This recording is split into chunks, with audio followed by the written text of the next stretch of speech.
Meaning of feldspar. Feldspar. Feldspar. Feldspar.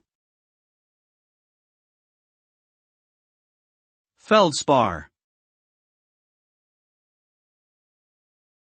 Feldspar refers to a group of minerals commonly found in the Earth's crust.